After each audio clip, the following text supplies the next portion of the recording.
Hi guys, welcome back to my YouTube channel. This is the part 2 video for some things you should know before coming to the UK. I hope you found the first one helpful, and I'm hoping you find this one helpful as well. Well, I'm just going to talk about the things I need to because I don't want the video to be very boring and long. And also my chair is very annoying, so it's making so much noises. I'm getting pissed. Yeah, so the first thing I could think of was open your bank accounts as soon as you come here. So like once you have your BRP, apply for the bank accounts online. You can, I think the good ones are Lloyd's. I use HSBC and it's been good so far. It's just that bank account work takes very long in this country. My friends and I all applied for HSBC and our accounts were open after a month. So after 30 days, we actually had access to a physical bank account in the UK.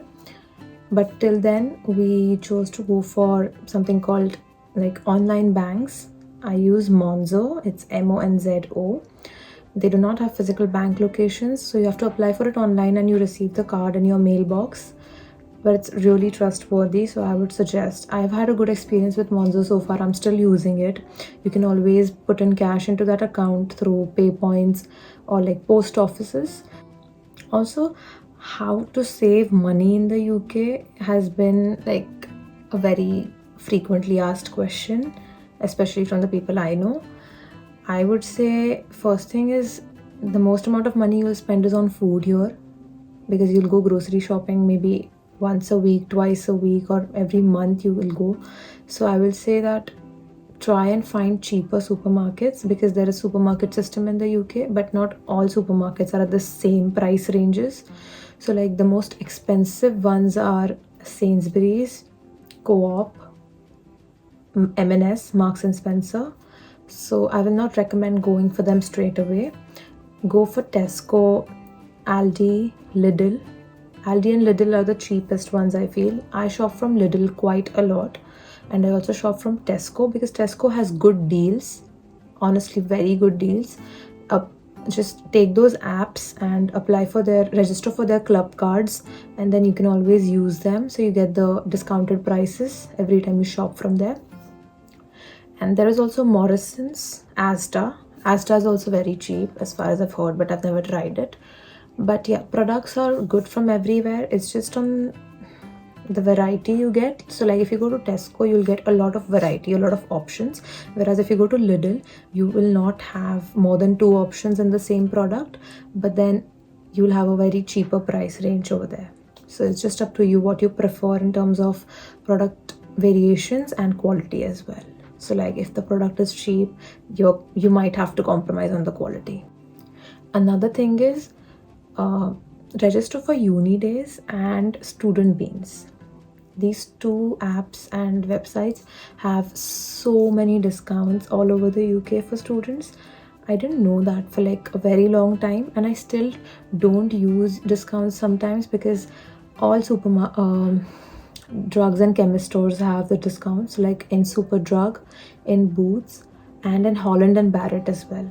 So you just have to go there and be like, I have my student ID and I have my uni days ID as well. So they will give you the discount. It's normally 10% everywhere, but that's also a lot if you're an international student.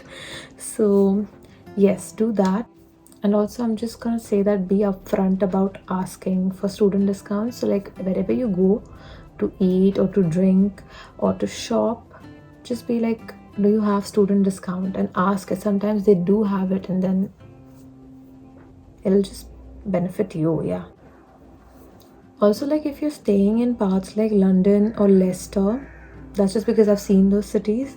I know that they have these local market systems. Like apart from supermarkets, there are days where they have what we have in India, so like sabzi mandi type.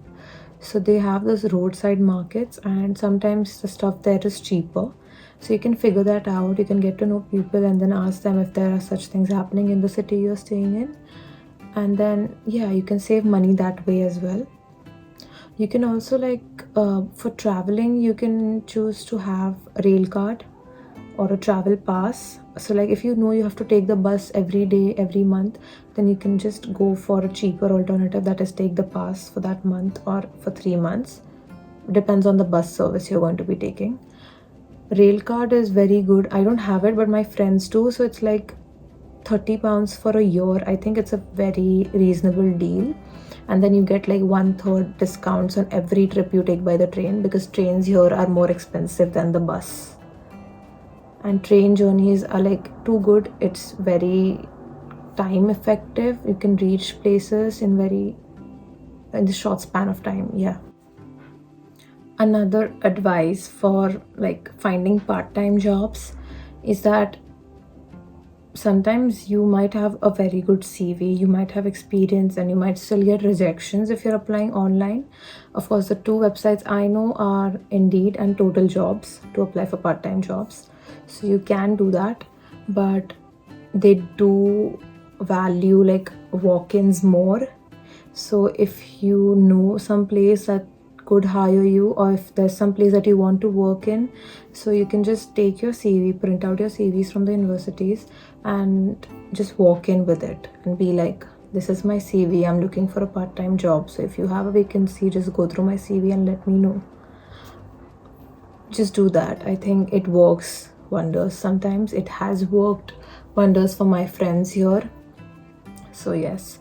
And I will also say that there is a website called Unitemps. It is where all the jobs, part-time jobs offered by the university are posted. So part of it is also UniBuddy. So there are these opportunities like student content creators or student digital executives or student ambassadors as such, to just give everyone a tour of the campus and everything. So these opportunities come via Unitemps. So I will suggest that once you're here, register yourself on Unitemps as well. So every time there's a paid opportunity, you'll get a notification. You'll be notified by the university as well. So keep a check on that. And also, if you are studying on certain Bonington campus, there is a village next to this campus called Kegworth. I will recommend you go there because there are some restaurants over there. There are 2 Indian restaurants as well. You can just walk in with your CVs and be like, do you have a part-time job for me? Yes. So you can do that. Kegworth is somewhere our hopper bus also goes to, so it's easier for traveling. You won't have to pay much, but that's only convenient if you're studying on this campus or you live nearby, because that's also quite remote. Also, the CV reminds me that CV is a very big thing in this country, and they have their own CV structures and requirements of how a good CV should look like. So I will attach the link in the comment section. That is the link with resources provided by the University of Nottingham. I think everyone should go through it once and check what UK recruiters are looking for on your CVs, and then tailor your CV in that manner, because it's not like India. It's not like they do not want pictures or your birth dates or color on the CV at all. And they also want you to emphasize more on your education, not just your work experience as well, but then you need to be able to elaborate everything very well. You need to be able to make use of everything you've done. Like everything you have studied so far and everything you have done so far should work in your favor, and your CV should do that for you, is basically what I want to say. So I will attach the link. Just go through it once, and even if you don't get the idea, once you are here, they do have CV sessions arranged for you by the university itself, but you can also take personal sessions. So you can book in personal sessions with like expertise here, and they will help you. Other than that, I will say that start networking once you arrive, because it's very important. Yeah, also attend like career fairs. So if you want to bag a job right after your course, you'll have to be very proactive. You'll have to have a very updated LinkedIn account. LinkedIn is a good place to start, and connect with recruiters, connect with the people you meet even on a daily basis, and yeah, just start making friends. Start getting to know people. You'll have to put in efforts. If you're an introvert, I can completely understand, because I faced the same issues in the beginning. But then later I learned, because I knew that in the end I need a job. Nobody else really cares, and everyone's here to look after themselves. So nobody was going to come and tell you that do this or do that, otherwise you won't get a job. They don't care if you get a job or not. You need to do it for yourself. So just make a good LinkedIn account, attend career fairs. Career fairs are held by your departments. So like, I'm a food science student, so food science department used to have career fairs for us, which has really helped me personally. It has helped me a lot. Everyone from the food industry, all the recruiters, all the big companies had arrived, and I got to talk to so many companies and directly to the people working there.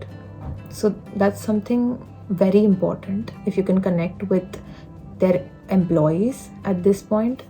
So yes, sometimes you never know, it's just your personality. Maybe sometimes a person might be interested in getting to know you more and would offer you, like, come spend a week with us, or like they might give you their cards or something, and you can just connect with them and be like, can I spend a week with you? I was really interested in this field. I liked our chat before, or something like that. But just be proactive. Just show them how passionate you are about what you like to do. Yes, I think that's what matters in the end. Just the passion for your work. If someone wants to hire you, they want to see how good you're going to be at the job. And that is only possible if you want to be good at that job. I know that making friends can be difficult in the beginning. Someone had asked me once if they can find the right people, if there are a lot of people from India here or not, or would there be cultural differences or what. I think yes, of course there are going to be cultural differences, because you're literally coming to a different country. Everything in the UK is quite a bit different, but I won't say that you'll face an issue making friends. You'll meet people in your course, you'll meet people on campus. If you go to parties, if you attend like freshers parties in the first 2 weeks or something, you'll again make friends. But for me, it has worked that way, that my friends from the first week are still my friends. But sometimes it doesn't work that way for some people. So like, the people you meet in the first week are not the ones that stay with you till the end. You make good friends over a course of time, or the length of your course entirely. But I'd say, like, give it time. Don't be hard on yourself, don't be hard on others. Just take one step at a time. Eventually, like, once you're trying to settle in, once you are done understanding your surrounding, you'll find your people. You'll definitely meet good people. Also, like, start getting to know your flatmates, because if you're living with someone, I think it has a huge impact on you, and it makes a difference genuinely. So like, I am honestly blessed in that matter. So I got such good flatmates, and all 4 flatmates of mine are very good friends, and they mean so much to me. So that's because we all put an equal amount of efforts. We used to cook together, we used to cook for each other. That's how it works. It's always a give and take if you want to build a relationship. It's just what I think. Please don't cancel me for saying that. But yeah, let's move to another important thing, that is always check your mails. Once you're a student, you get your student credentials and you will be logged into Outlook, like the Microsoft Office. Everything works on Microsoft here, so you will have access to your Outlook mails.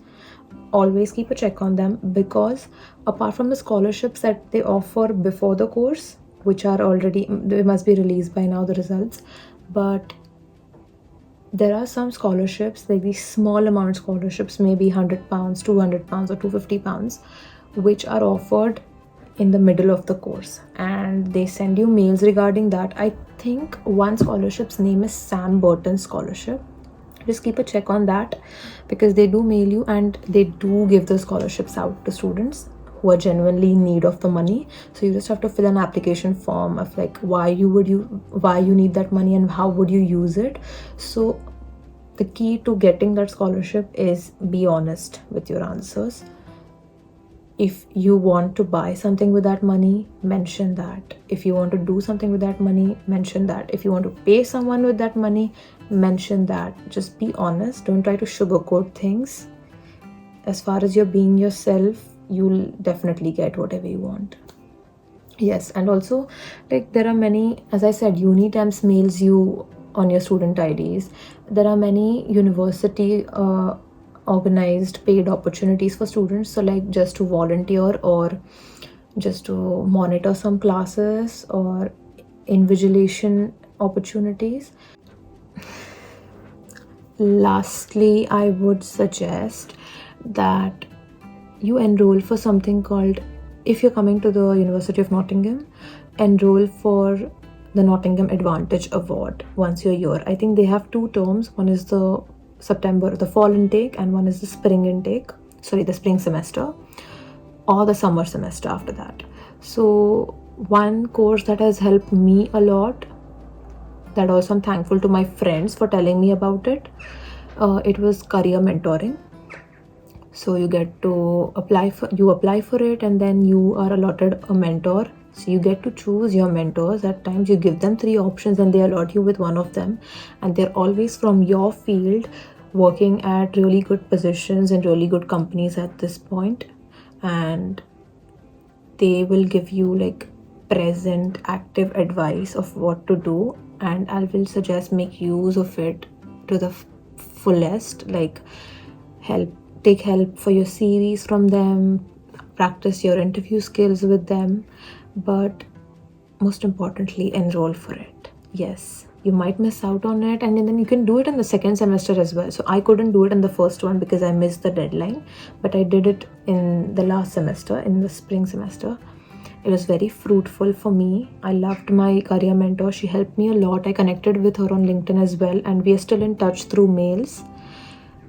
And if you do 2 of those courses, like 2 of such courses from the Nottingham Advantage Award modules, then you get the award. And now I'm gonna go because I'm sorry to bore you for so long, but I can't help it. Yeah, so like, if you're still watching the video, if you've reached till here and you've not subscribed to my YouTube channel, that's a shame. So just do it. Just subscribe to my YouTube channel already. Bye.